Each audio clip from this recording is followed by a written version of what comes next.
I never expected her to remember my name, let alone everything else.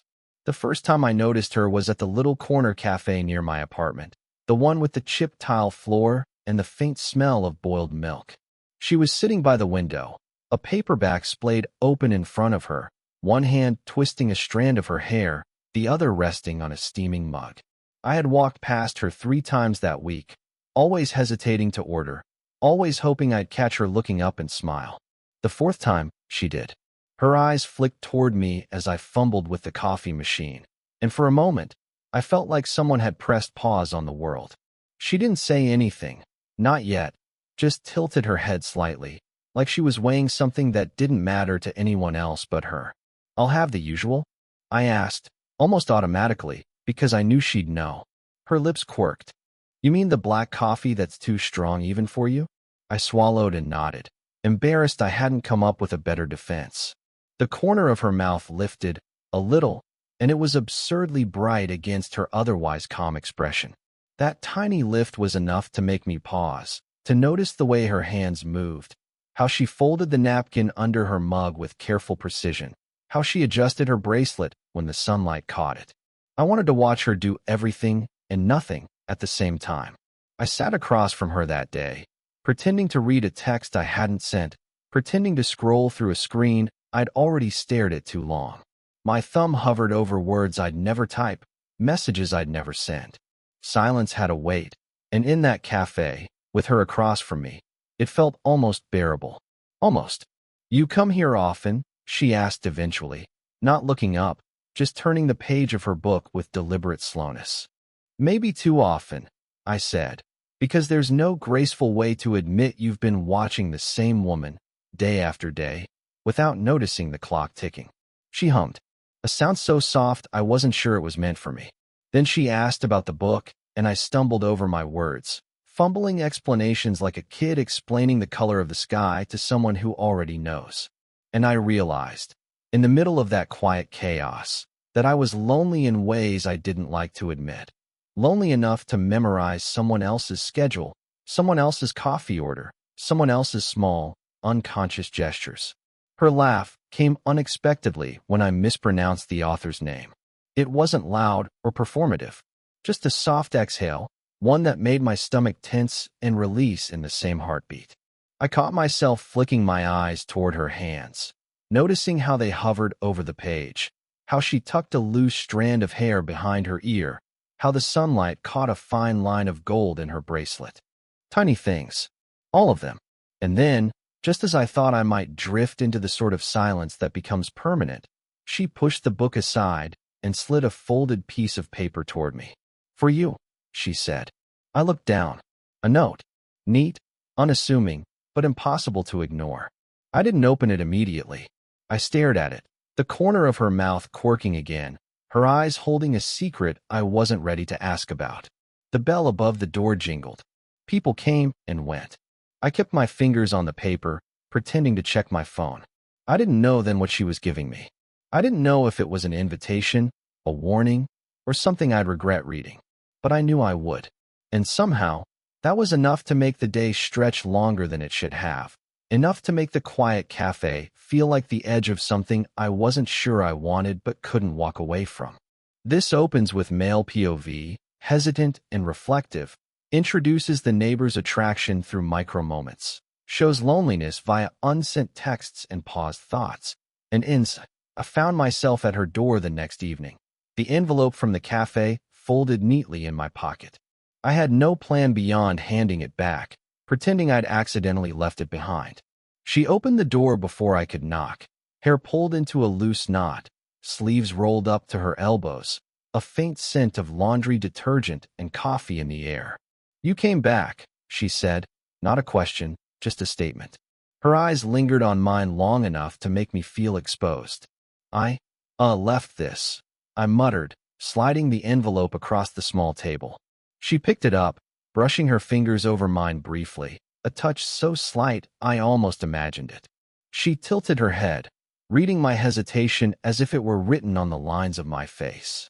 "I thought you might," she said. Then she poured 2 cups of tea, her movements careful, deliberate, and I caught myself tracing them in my mind. memorizing the small arcs of her hands, the quiet fold of her shoulders. For a moment, we sat in silence. I watched her stir her tea, the spoon clinking softly against the cup.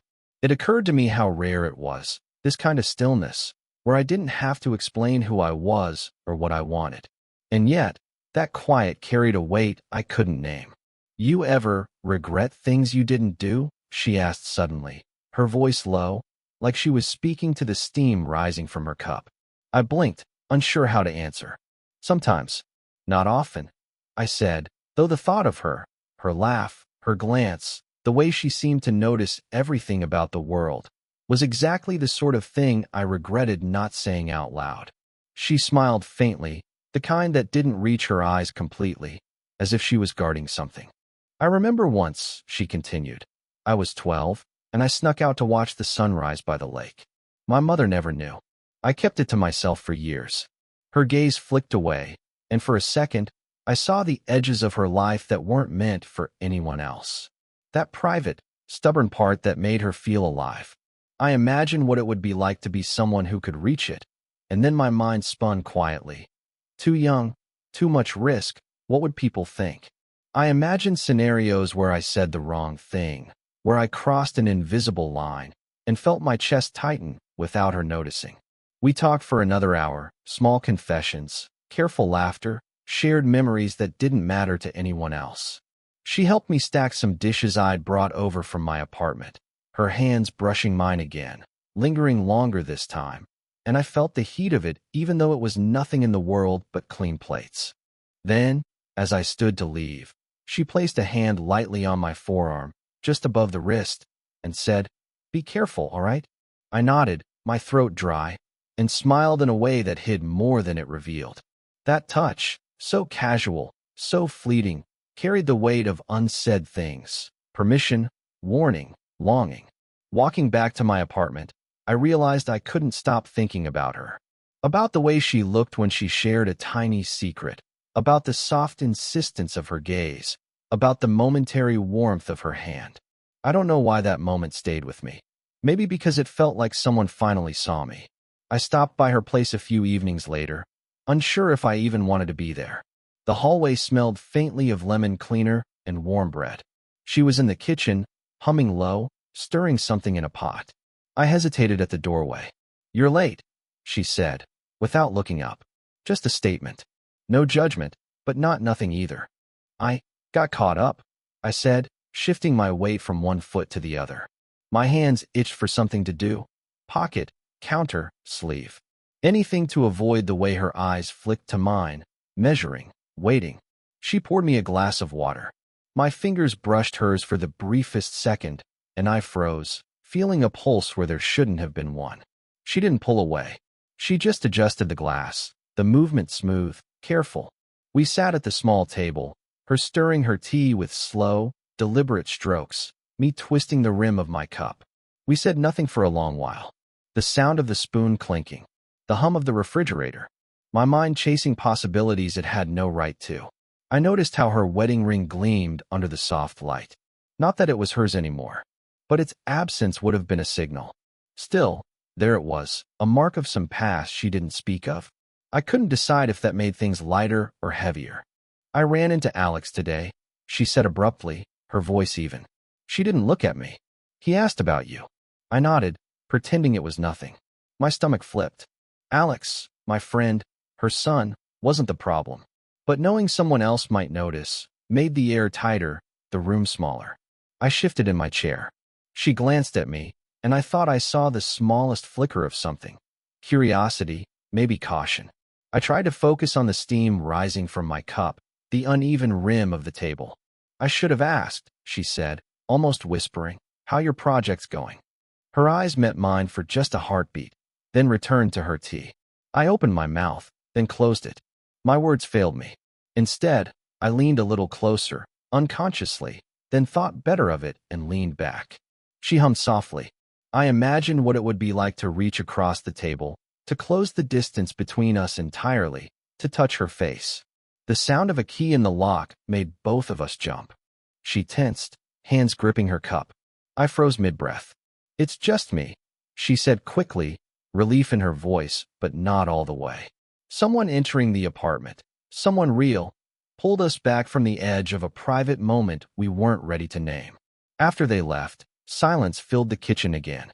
I sat too close, aware of her scent, aware of the warmth of her shoulder through the sleeve of my jacket.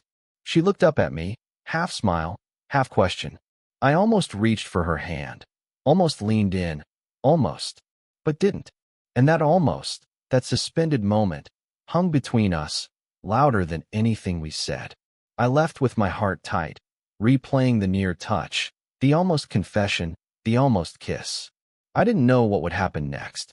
I only knew I was closer than I'd ever been, and farther than I thought I could go. We ended up on the park bench near the river, the sky already bruised with early evening. I didn't know why I followed her, why the rest of the city felt distant, like the world had folded itself away and left only us. She pulled her cardigan tighter, not against cold, but against something I couldn't name.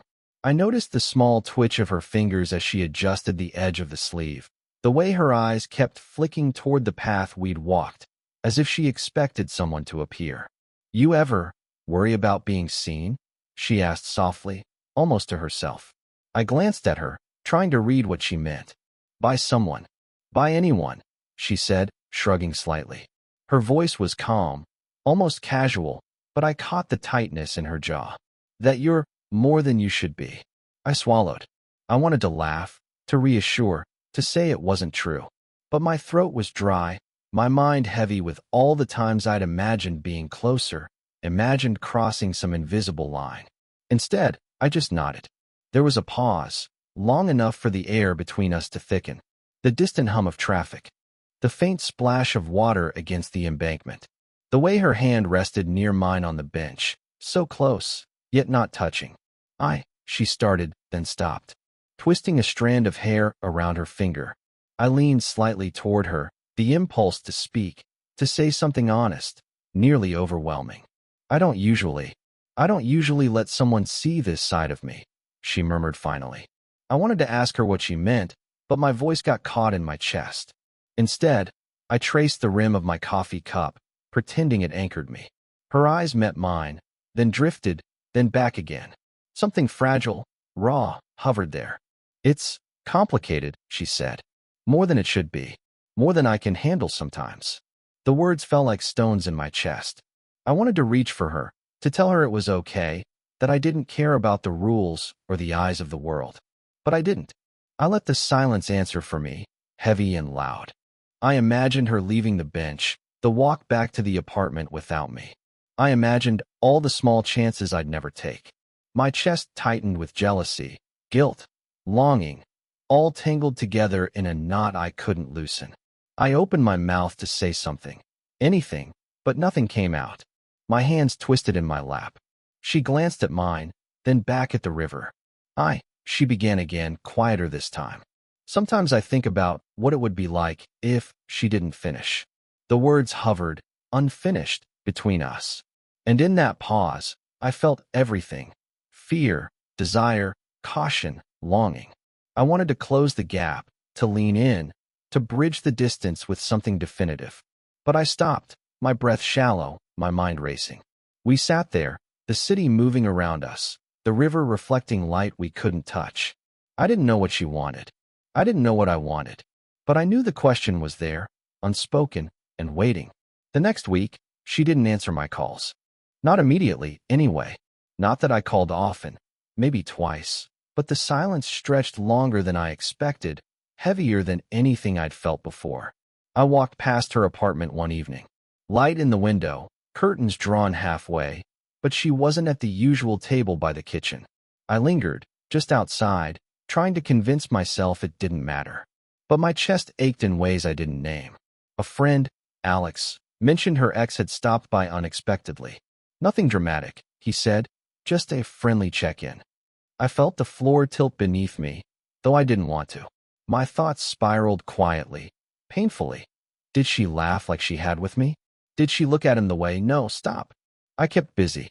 Work, errands, long walks that ended nowhere. I imagined scenarios I shouldn't. Her hand brushing his instead of mine, her smile landing elsewhere. Then guilt. Why did I let myself care so much when everything about this was fragile, suspended, temporary? Then, one evening, she appeared at the cafe again. She looked careful, distant. The small spark in her eyes, the tilt of her head, the way she remembered my order, gone. She smiled politely. "Hey," she said. "Nothing more." I tried to start a conversation. Tried to be light, normal. But the words felt wrong, hollow. She sipped her coffee, glancing at her watch. Something inside me recoiled at the way she seemed withdrawn. After a while, she stood, set a few bills on the table, and left without looking back. My stomach sank. I didn't follow. I couldn't. I replayed everything over the next day, the next week. Why had she pulled away? Did she feel guilty? Scared? Did she even want me at all? My imagination did not help. Hope rising, dashed immediately by the smallest imagined betrayal. Emotional whiplash, a roller coaster I had no ticket for. I wrote a message, careful, casual, on my phone. Something that could have bridged the gap, something that could have sounded normal. And then I deleted it. Twice. 3 times. My thumb hovered over send, then retreated, like I was afraid of her reading what I really meant. I walked past her apartment again, evenings growing shorter, the winter cold creeping into my bones. The door remained closed. No light. No sign she'd notice me, or that I mattered enough to show up at all. I didn't feel heartbroken. I felt paused, like life forgot to finish the sentence. I imagined her opening that door, me standing there, words finally spilling out. And then nothing. The scene repeated in my head a dozen times, endings all different, none real. That night, I left my seat at the cafe empty. The chair across from me, the one I had imagined her sitting in so many times, was vacant. My cup cooled. The steam curled and vanished, like everything I wanted to say. I walked home slowly, feeling the ache of absence. Not the absence of heartbreak, but the absence of closure, of knowing, of movement. The sentence of our story, whatever that might have been, hung in the air, unfinished, silent, and waiting. I found her in the kitchen one late afternoon, the sunlight falling in slats across the floor. She was chopping vegetables, her movements careful, methodical. The hum of the fridge, the soft scrape of the knife against the board, the faint smell of garlic. All of it settled around me like a question I wasn't sure I wanted to answer. I stood in the doorway longer than I intended, hands shoved in my pockets, unsure if I should speak or retreat. She glanced up, noticed me, and didn't comment. Not immediately, just kept slicing, as if my presence was ordinary. I started, then stopped. My throat was tight, my tongue heavy with words I'd rehearsed and discarded. I tried again. Maybe I shouldn't be here. She shrugged, not looking at me. Maybe not, she said softly. The words hung, uncertain, but her silence said more than she realized. I swallowed, stepping closer. The air was warmer here, closer to her. The knives, the cutting board, the steaming pan, they were all ordinary, but they made the moment sharp, palpable. My chest tightened with everything I hadn't said, everything I'd left suspended. "I care," I said finally, just above a whisper. Not grand, not sweeping, just true. Her hands paused, knife hovering over the carrot, her fingers tight around the handle. She looked at me then, really looked, and the weight in her eyes, fear, caution, longing, made me shiver. "I know," she said, almost the same volume. Her voice was steady, but I saw it tremble just slightly. "I know, and I shouldn't. But I do too. We didn't reach for each other. Not yet. Not fully. But the space between us contracted, the ordinary kitchen suddenly dense with unspoken admissions. I noticed the way her sleeve slipped down, revealing the faint curve of her wrist, how the sunlight caught the edges of her hair. I could walk away. I could leave. I could pretend I didn't feel all this. But I didn't. Instead, I let myself linger, letting the tension of months' worth of unsent words settle into the room. She set the knife down and wiped her hands on a towel. My own fingers twitched, wanting to brush against hers, wanting to close the invisible gap. "Okay," she said finally, soft and quiet, almost like an apology and a permission rolled into one. Her eyes met mine, and I smiled back, small, honest, careful, not triumphant, not cinematic, just a human acknowledgement that we had been seen, even if only for this moment. I reached over and brushed the edge of her hand with mine. Not holding, not demanding, just a connection. Enough. And in that, the ache of waiting, the uncertainty, the quiet chaos of months, everything folded into something small, real, and bearable. For once, no words were wasted. No dramatic declarations. Just the soft, human acknowledgement that we existed for each other, even if only in this tiny, fragile way. And that was enough. Months passed. I found myself walking past the park bench again one early morning, around 8:47 a.m., coffee in hand. Black, too strong, just like she always teased me about. The city hummed awake, faint, familiar. And there she was, waiting by the river, her cardigan pulled tight, a notebook in her lap, pen hovering over the page. I smiled quietly, not loud, not dramatic.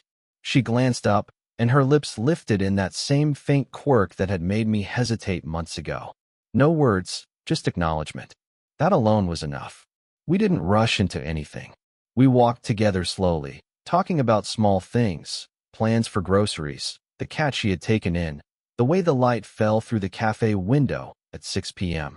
We shared tea on her tiny balcony, watched the sun shift across the buildings. The warmth wasn't cinematic, but it was steady, grounding. One evening, she poured my usual black coffee, just the way I liked it. I lingered by the counter, fingers brushing hers as I took the mug. Neither of us said it aloud, but the gesture carried months of pauses, silences, and almost confessions. Sometimes I caught her staring at me, a subtle weight behind her eyes that made me realize how much she'd noticed, how much she'd waited, how much she'd carried quietly. I felt the same. No grand proclamations, no dramatic gestures. Just small, careful recognition of each other's presence. We returned to the cafe once, sat at the same corner table. The napkin folded under her mug, the steam rising in lazy spirals, the distant hum of conversation.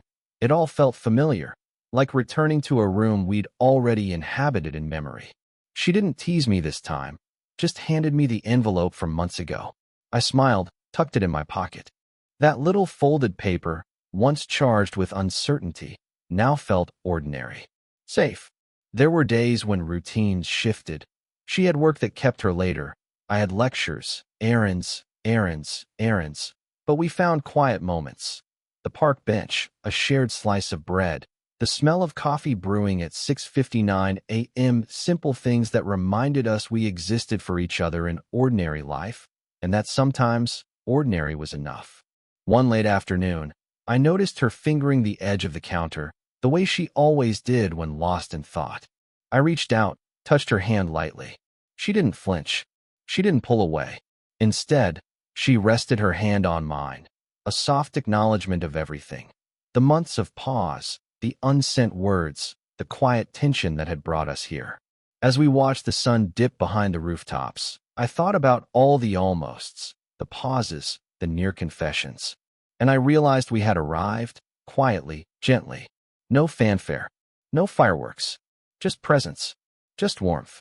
And in that, I understood something only she and I would ever need to.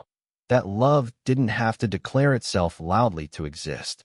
It lived in the small gestures, the shared mornings, the careful touches, and the silent acknowledgement that we had found each other anyway. And for now, that was enough.